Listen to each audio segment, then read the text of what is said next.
Chers frères et sœurs, que penseriez-vous si le culte commençait par une salutation du pasteur en forme de « Abandonnez toute espérance, vous qui entrez ici ». Dans une certaine mesure, si je reprends les mots de l'apôtre Pierre, vous ne seriez pas tout à fait dépaysé ou déphasé, puisque pour bien des raisons, nous sommes attristés par différentes épreuves, différentes afflictions que nous subissons nous-mêmes, de près ou de loin. Les situations à l'international, un contexte social tendu, des personnes que nous aimons et qui sont malades. Au fond, que je vous accueille en vous disant abandonnez toute espérance, vous qui entrez ici, ça semblerait presque normal, ça ne vous changerait pas beaucoup en tout cas, et ça ne changerait pas de l'ambiance générale qui n'est pas des plus optimistes, ce qui ne nous donne pas l'occasion de nourrir beaucoup d'espoir dans l'avenir. Ce vers de la Divine Comédie de Dante, qui correspond si bien à ce que nous sommes en train de ressentir à des degrés divers les uns les autres, nous révèle qu'il n'y a pas besoin d'attendre le jugement dernier pour connaître ce que peut être l'enfer. Il est déjà là et bien là. Pas déjà et pas encore, non, non, déjà là et bien là. Hic et nunc. Et j'aimerais quand même vous faire entendre que si nous avons le sentiment que dès aujourd'hui c'est déjà l'enfer, dans une perspective chrétienne, il n'en est pas tout à fait le cas. L'enfer, c'est quand l'espérance est morte, allons-nous voir, quand il n'y a plus rien à espérer. C'est la raison pour laquelle je vais essayer de vous montrer que dimanche prochain encore, je ne vous accueillerai pas par le vers de Dante. Commençons par, évidemment, nous intéresser à la question de l'espérance. D'une manière intuitive, nous pouvons nous dire que l'espérance, c'est ce qui nous rattache à un avenir meilleur, meilleur que notre présent en tout cas. Certains diront que l'espérance est liée à la notion de progrès, ou, vous savez, un peu à la manière de ces médailles que certains portent à leur cou, « Je t'aime plus qu'hier et moins que demain ». J'ai plus d'espoir qu'hier et moins que demain. L'enfer, ce serait l'absence de tout avenir. Pas d'espérance, donc pas d'avenir. Cette logique est juste. Celui qui n'est animé par aucune espérance n'attend plus rien, et quand on n'attend plus rien, au moins on n'est pas déçu, il ne nous arrive rien. Ou du moins, nous ne sommes pas prêts à accueillir ce qui nous arrive de positif. Et donc, ça nous passe sous le nez. Et nous nous condamnons à n'avoir aucun avenir. Toutefois, cette idée que l'espérance serait notre lien à l'avenir n'est pas tout à fait ce que le christianisme annonce au monde. L'espérance en christianisme, ce n'est pas ce qui est devant nous. L'espérance, depuis le matin de Pâques, c'est ce qui nous précède. Et c'est cela que j'aimerais vous faire entendre ce matin. Contre l'idée que l'espérance serait quelque chose devant nous, l'espérance, c'est quelque chose qui nous précède. Et c'est ce que le théologien Jürgen Moltmann a montré à travers sa théologie de l'espérance, qui fut une véritable révolution copernicienne au siècle dernier. Contre la sagesse populaire, souvent en forme de méthode couée, qui répète inlassablement ça va aller, ça va s'arranger, tu vas voir, ça va aller mieux. Jürgen Moltmann nous a rendus attentifs au fait que Pâques, l'événement de Pâques, déclare à la face du monde, non pas « ça va bien se passer », mais « ça s'est bien passé ». Moltmann ne le dit pas comme ça. Je vois André Gounel un peu perplexe.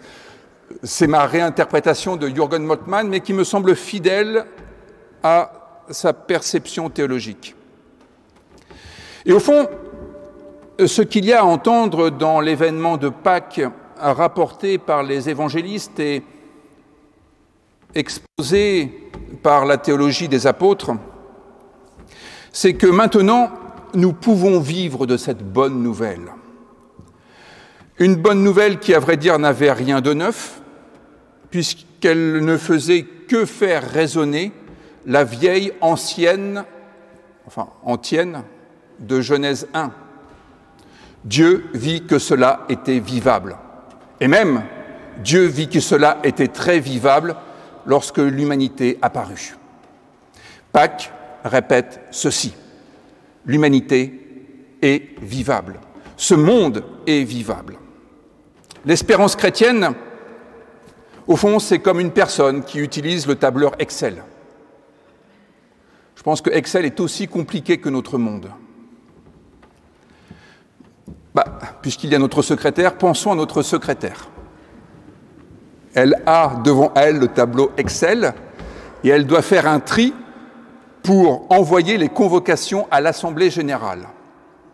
Alors, là où la parabole n'est pas tout à fait juste, c'est qu'elle connaît le tableur Excel et donc elle n'est pas comme cette personne à laquelle je pensais qui ne sait pas s'il existe une fonction qui permet de trier ceux qui sont membres de l'association cultuelle et ceux qui ne le sont pas. Et vous savez, si on ne sait pas si la fonction existe, on est au désespoir. On se dit, mais il va falloir que je fasse tout manuellement, ligne par ligne, pour voir si c'est coché ou pas. Jusqu'au moment où un autre utilisateur indique à la secrétaire, mais oui, cette fonction existe. Et du coup, maintenant, elle sait que sa recherche de la fonction ne sera pas vaine. Peut-être cela va-t-il prendre du temps, mais elle sait que la fonction existe et qu'il n'y a donc plus qu'à travailler pour pouvoir la mettre en œuvre. De la même manière, Pâques proclame que la vie en plénitude existe. Du coup, cela signifie que nous n'avons pas à nous résigner à une vie absurde ou une vie qui serait entièrement marquée par la peur de la mort. Pâques proclame que la mort n'est plus notre guide dans la vie, qu'il ne faut plus faire, agir, dire, penser en fonction de la peur de la mort, en fonction de la peur de mourir, en fonction de la peur de l'extinction, de l'anéantissement, de l'effondrement, mais en fonction de ce qu'il y a de plus désirable selon ce que l'Évangile révèle. L'Évangile, une vie positive, en plénitude, peut être ce qui nous guide, ce qui nous porte. Pâques proclame que même la mort ne peut pas faire taire le pouvoir créateur de Dieu. Et cette proclamation nous précède pour nous mettre en route, pour libérer nos initiatives, pour libérer notre génie créatif, notre enthousiasme. L'espérance nous précède.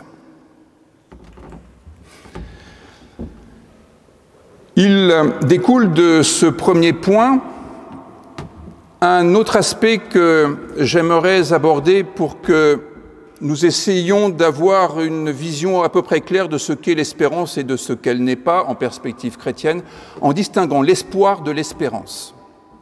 Et disons-le très clairement, pour dire que l'espoir, ce n'est pas vraiment notre fonds de commerce. Nous, ce qui nous intéresse, c'est l'espérance. Distinguer les deux, ce n'est pas simplement une sorte de subtilité réservée aux théologiens lorsqu'ils sont vraiment désœuvrés. Distinguer les deux, c'est justement distinguer d'une part ce qui relève du pari sur l'avenir ça c'est l'espoir, et d'autre part, l'avenir qui se fonde sur la puissance créatrice à l'œuvre dans la vie. Au fond, c'est important de distinguer l'espoir de l'espérance, parce que bien souvent, quand on utilise le verbe « espérer » et qu'on dit « j'espère », on parle de probabilité. L'espoir, c'est imaginer que quelque chose va arriver, ou le vouloir. On ne sait pas comment, mais on souhaite que ça arrive. J'espère que j'aurai tous les numéros du loto. Kin, ou quelque chose comme ça, vous savez. Ce peut être l'espoir qu'il ne pleuve pas demain. Ce peut être l'espoir d'avoir un garçon ou d'avoir une fille. Ce peut être l'espoir que ça s'arrange dans un coin du monde où je ne mets jamais les pieds. Sur le plan religieux, un espoir de cette nature s'est développé au fil des siècles qui consiste à imaginer qu'on pourrait survivre à la mort, par exemple.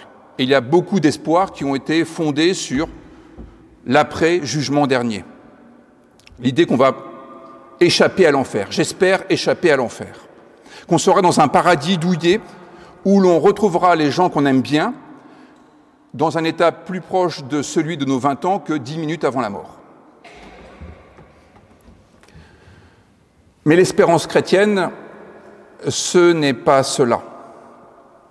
Évidemment, en lisant dans nos traductions françaises le propos de Pierre, on peut se dire, mais quand même, il est bien question du jugement dernier, donc de ce qui va arriver à la fin de l'histoire, quand on aura fait sauter 3 fois la planète, ou que le retour du Christ sera pleinement accompli. Mais nos traductions qui parlent de jugement dernier rendent compte d'une expression en grec qui signifie le moment propice ultime. D'un côté, kairos, vous savez, cet instant de grâce, et puis eschatos, qui ne doit pas être compris comme le dernier sur le plan chronologique, mais le dernier sur le plan de la qualité, ce qui est indépassable, ce qu'il y a de plus ultime, de plus fondamental, de plus juste, de plus vrai, ce qui ne nécessite pas qu'on rajoute encore quelque chose. En quelque sorte, la perfection. Bon, la perfection, oui, on peut parler de perfection. Soyez parfaits comme votre Père Céleste est parfait. C'est un peu cela. Ayez le regard sur l'eschaton. Et bien souvent, on a confondu cet instant en considérant que c'était le dernier moment de la vie, au sens chronologique, alors que c'est le dernier moment de la vie, au sens de « il n'y a pas de vérité plus grande que ce qui est exprimé là ». Je reprends à dessein l'exemple du baptême. Lorsque quelqu'un est baptisé et que l'on fait retentir une promesse semblable à celle qui retentit pour le baptême de Jésus, « Celui-ci est mon fils bien-aimé » ou « ma fille », eh bien, c'est une vérité dernière. Quoi que cette personne vive, quoi qu'on fasse d'elle, quoi qu'on pense d'elle, quoi qu'on dise d'elle, il n'y a pas de vérité qui sera supérieure à celle-ci. Et rien jamais ne pourra lui retirer cette vérité de l'identité profonde qui lui a été affirmée. Dire de quelqu'un qu'il est fils ou fille de Dieu est une vérité dernière, eschatologique en quelque sorte. Mais c'est vrai dès à présent, ce n'est pas un espoir. L'espérance nous précède une fois de plus. Le baptême ne vient qu'attester une réalité déjà présente. L'espérance n'est donc pas l'espoir de vivre ou de survivre à la mort. C'est dès à présent un réveil, une naissance d'en haut, une nouvelle naissance dont Jésus parle à Nicodème au chapitre 3 de l'évangile de Jean. Et ici, dans notre épître de Pierre au verset 3, l'apôtre parle de régénérance, du fait que nous sommes régénérés, régénération. C'est la régénération obtenue par Pâques. La résurrection de Jésus-Christ d'entre les morts, c'est Pâques. C'est cela que nous recevons en héritage. L'espérance, du coup, ça devient le fait de pouvoir vivre en mettant à profit les capacités de vivre que Dieu nous donne dès à présent. L'espérance, ce n'est pas l'espoir que ça va être mieux après. L'espérance, c'est la transfiguration possible de notre présent.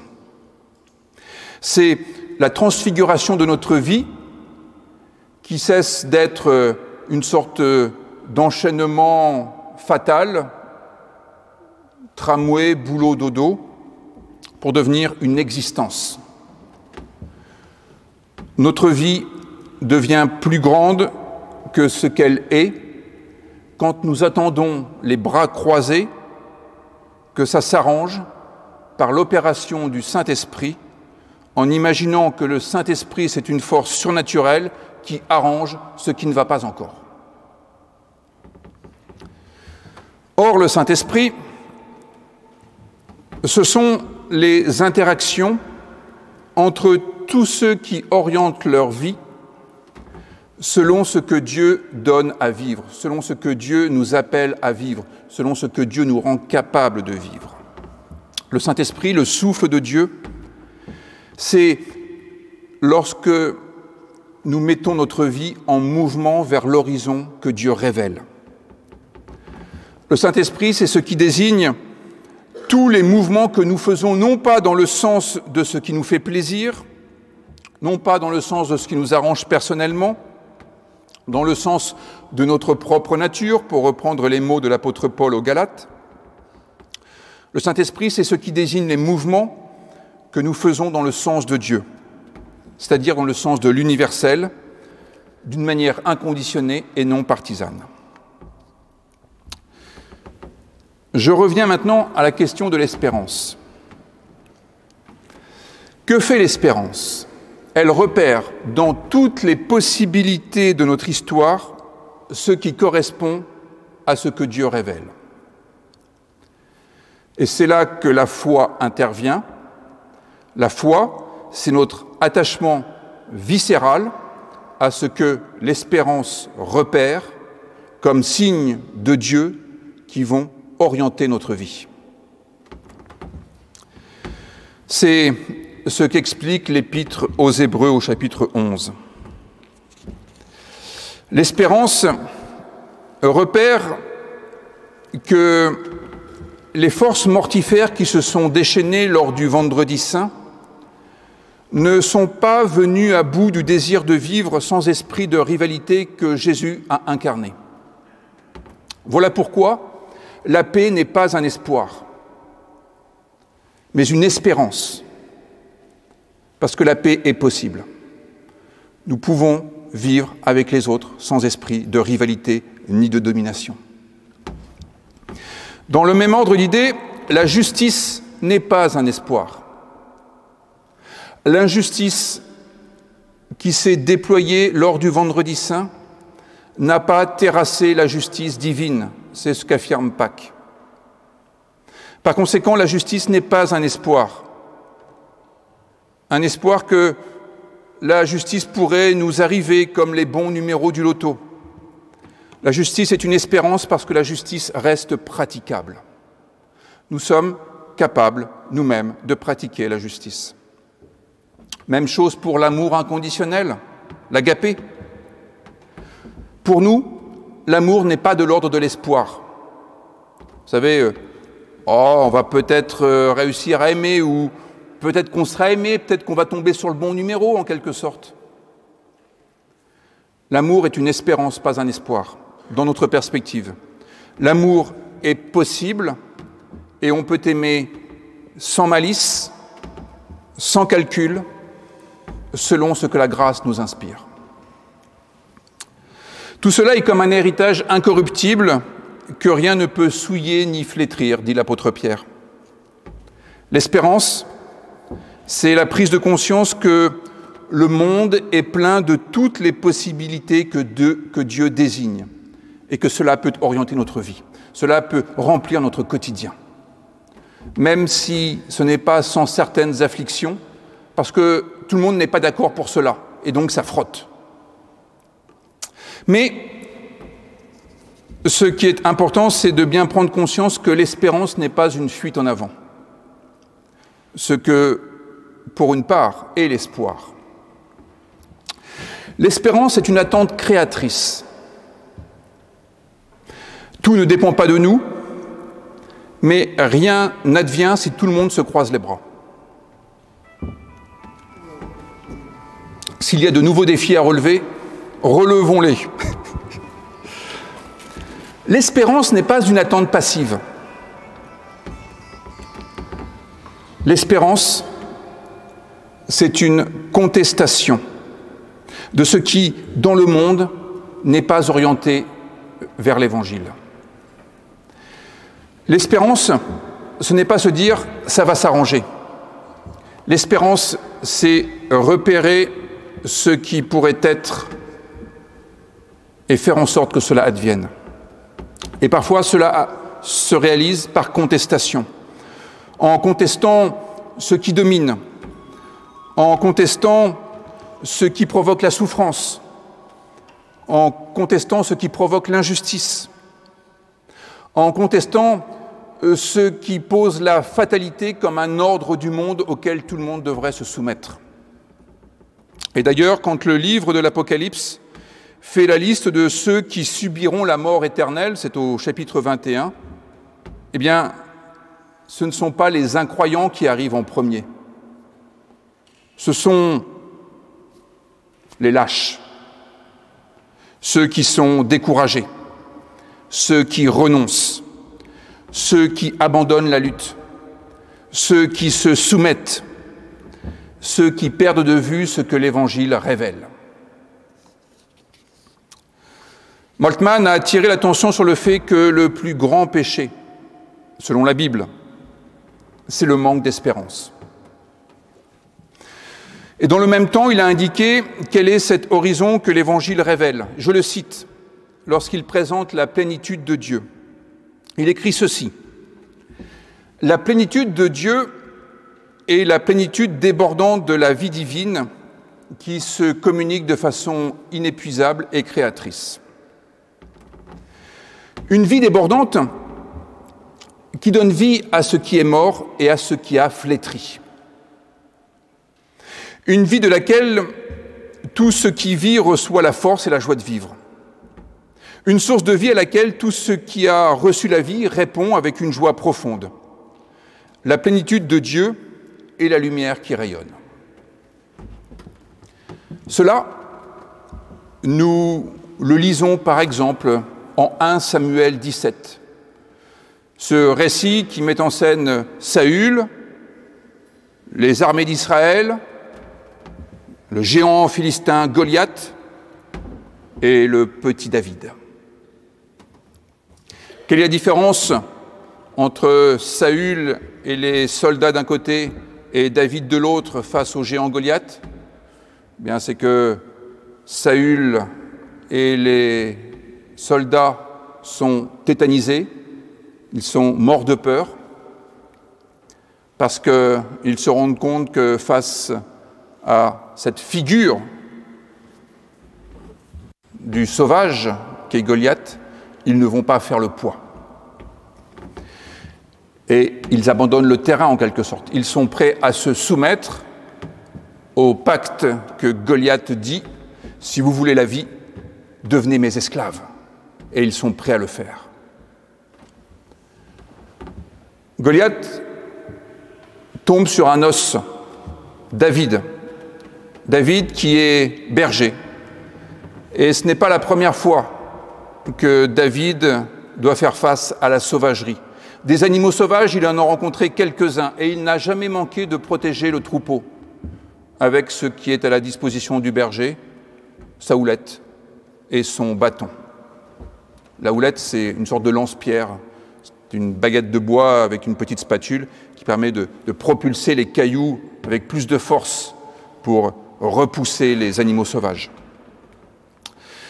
Et donc, fort de cette expérience, David n'a pas peur de faire face à Goliath. Il est prêt à chanter un cantique, en quelque sorte. Craindrai-je encore? Il vit à jamais celui que j'adore, le prince de paix, etc. Bon, le cantique n'était pas encore rédigé, mais il aurait pu. La différence entre Saül et les armées d'Israël, qui sont, comme on le dit dans le Sud, cafis d'armement, mais terrorisés, et David, qui n'a que ses petits instruments de berger, eh bien, c'est que les uns n'ont pas d'espérance et l'autre ont de l'espérance. Et l'espérance, ce n'est pas l'espoir qu'on va gagner. L'espérance, c'est cette lucidité sur nos capacités et surtout sur la justesse de notre lutte, sur le fait qu'il n'y a pas à tergiverser. La soumission n'est pas une option. Ce qui vient en tête du lexique de la Bible hébraïque, c'est la liberté. Et donc c'est la lutte pour la liberté qui est la bonne option. Et à partir de là, David peut déployer une geste qui l'emportera sur Goliath. Voilà pourquoi, à situation identique, les comportements ne sont pas les mêmes, que certains peuvent se morfondre et d'autres peuvent tressaillir d'allégresse, comme le dit l'apôtre Pierre. Oui, nous ne sommes pas égaux devant les problèmes. Selon que nous fondions notre espérance en Jésus-Christ ou non, selon que nous fondions notre espérance dans l'Évangile ou non, nous ne sommes pas égaux devant les difficultés. Le christianisme n'est pas une contre-culture, c'est une théologie spécifique qui révèle nos capacités, notre capacité à pouvoir faire face à ce qui arrive. Pas toujours tout seul, parfois en communion les uns avec les autres, mais en tous les cas, nous révèle ce qu'est une vie bonne qui mérite que nous nous levions et que nous allions au front. Le fait même que l'espérance soit une contestation d'un ordre du monde hostile à la plénitude de Dieu indique que notre vie ne peut pas être encore tout à fait douce. Tant que le règne de Dieu n'est pas pleinement advenu, il y a des forces contraires et contrariantes contre lesquelles il s'agit évidemment de se lever, à la manière de David, qui n'accepte pas de se résigner parce que ça lui permettrait d'avoir une vie plus tranquille. Cette vie indiquée par Dieu n'est pas tout à fait tranquille, mais elle est marquée par cette grâce, déjà là, même si elle n'est pas encore en plénitude. Le monde est déjà riche de réjouissances, mais pas encore pleinement traversé par l'amour divin que Jésus a incarné. C'est cela que l'Apocalypse révèle. Au fond, c'est comme la Seconde Guerre mondiale.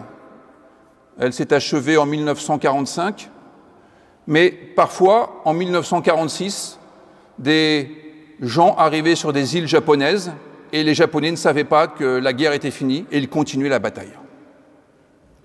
C'est un peu l'énergie cinétique. Si les chrétiens s'en remettaient à leurs espoirs, l'avenir ne serait que le résultat de l'action de forces naturelles à l'œuvre dans l'évolution naturelle ou des forces surnaturelles à l'œuvre dans l'arrière-monde. Et vous voyez, nous ne serions que des fétus de paille. L'espoir, c'est être un fétu de paille. Au fond, ça ne dépend pas de nous. D'ailleurs, on ne sait même pas si ça dépend de quelqu'un. C'est à la grâce de Dieu, dans le mauvais sens théologique du terme. Mais parce qu'il s'agit d'espérance, les chrétiens ne délèguent pas leurs responsabilités dans le cours des événements. Ils ne se laissent pas porter par les courants dominants. Ils visent ce que la parole de Dieu indique. Et c'est alors que l'Évangile devient une promesse, ce que nous comprenons mieux dans la langue grecque, puisque lorsque l'Évangile, nous le prenons au sérieux, Evangelion, nouvelle bonne, devient Epangelia, une nouvelle qui dépasse toutes les nouvelles. Une nouvelle par-dessus les nouvelles. La promesse, Epangelia, c'est la nouvelle qui a un caractère ultime. Et je vous parlais de l'Épître aux Hébreux. Quand l'auteur refait l'histoire du salut, il dit à quel point tous les personnages bibliques sont animés par cela. Abraham, Sarah, Isaac, Gédéon, Barak, Samson, David, Samuel, Daniel et les prophètes, dit-il. Ils ont tous été animés par ce type de promesse. Non pas que ça va s'arranger, non pas qu'il ne faut pas s'en faire, mais que nous sommes capables de certains accomplissements et que nous pouvons prendre notre part dans l'avènement du règne de Dieu. Même le petit Gédéon, le petit rien du tout, on lui dira « va avec la force que tu as ». La promesse, ce n'est pas une prophétie de Cassandre qui annoncerait à l'avance ce qui va arriver. Et le christianisme ne sait pas ce qui va arriver. Les chrétiens ne sont pas plus informés que les autres sur ce qui va arriver. Par contre, ils sont vraiment mieux informés que les autres sur ce qui est arrivé et sur ce qui peut fonder notre regard chargé d'espérance sur la suite de l'histoire. La promesse, c'est le contenu de l'espérance qui repère ce qui est souhaitable. La promesse n'est pas l'annonce de ce qui va nous arriver, c'est la révélation de ce que Dieu a accompli pour nous et qui nous permet de vivre pleinement. Notre espérance se fonde dans la bonne nouvelle de Pâques, qui devient la promesse du salut de notre âme. C'est comme ça que se termine ce passage biblique. Et cette promesse nous déclare « Toi qui es entré ici, accueille l'espérance vivante. » Amen.